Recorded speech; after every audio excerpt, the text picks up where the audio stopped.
सिंध में corona virus जी सूरत हाल बाबत अवांखे update कयूं पिया। सिंध जे ॿियनि शहरनि जियां छटे ज़िले में भी कोरोना वायरस जो हिकु वधीक केस ज़ाहिर थियो आहे, जंहिंखां पोइ ज़िले में कोरोना मरीज़नि जो अंग वधी 16 थियो आहे, जॾहिं त हिन वक़्त ताईं छटे ज़िले में 10 ॼणा सिहतयाब थी चुका आहिनि। अपडेट मालूम कंदासीं। असां सां टेलीफोन लाइन ते मौजूद आहे KTN न्यूज़ रिपोर्टर महबूब बिरोही। जी महबूब, छा अपडेट्स आहिनि? जी शहबानो, छटे ज़िले अंदर कोरोना जी जेका मकामी मुंतकली जा केसेस उहे वधण लॻा आहिनि, जे सबबि छटे ज़िले जी आवाम में परेशानी वारी सूरत आहे। अॼु हिकु वधीक केस जेको आयो आहे उहो पुलिस एहलकार जो आहे।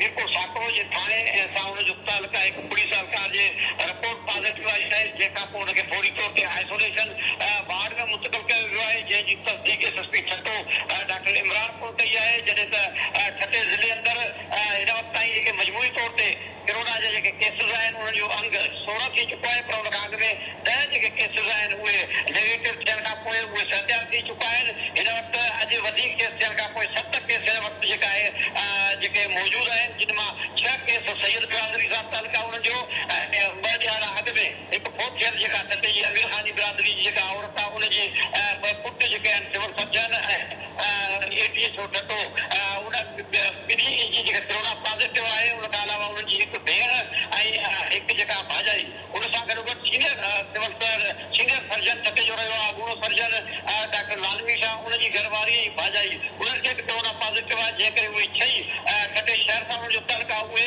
होम आइसोलेशन में आहिनि। जॾहिं त ही पुलिस एहलकार जो केस साम्हूं अचण खां पोइ 7 केस हिन वक़्तु मौजूदु आहिनि, जेके 7 केस खे जेको आहे पुलिस एहलकार खे जेका सद काथे पर आइसोलेशन वार्ड में मुंतक़िल कयो वियो आहे। जेका रिकॉर्ड आहे जेका कोरोना वायरस जो उहो हिन वक़्तु छटे ज़िले अंदर 17 थी चुको आहे, पर हुन मां अॻु में जेके 10 केस हुआ उहे मुख़्तलिफ़ तबलीगी जमात जा ॿियनि जो तालुको उहे सत्यापित थी चुका आहिनि। हीअ मकामी मुंतक़िली जा केस हाणे वधण लॻा आहिनि, जंहिं सभु इलाइक़े वासियुनि में गस्ती वारी सूरत आहे। जेके सूरत साम्हूं अचे पई उनजे हवाले सां सद काथे तो ज़िले इंतिज़ामिया तस्दीक कई आहे। DC छटो जे पाण हिदायत कई हुई काथे के त जेके लाॻापियल जेके टेस्टूं वधीक जेके कयूं वञनि त जीअं पुलिस एहलकार ऐं हुन सां गॾोगॾु जेके मुख़्तलिफ़ जेके माण्हू जिन में उन्हनि जी जेका क्लोज़ रिलेटिव्स आहिनि, ख़ासि तौर ते वेझा तालुका रखंदड़ माइट आहिनि, उन्हनि जूं बि टेस्टूं शुरू कयूं वयूं आहिनि।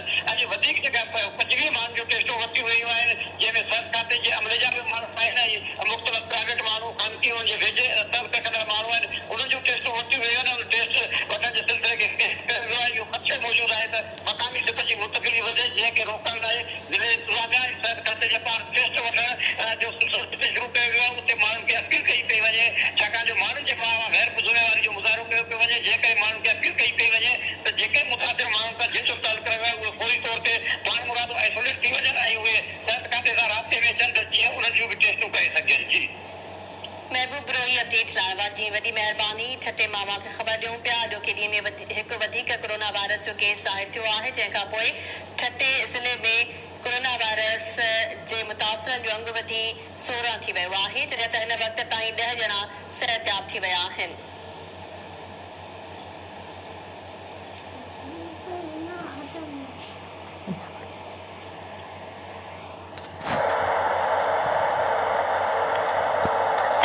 पासे मां खे कोटड़ी मां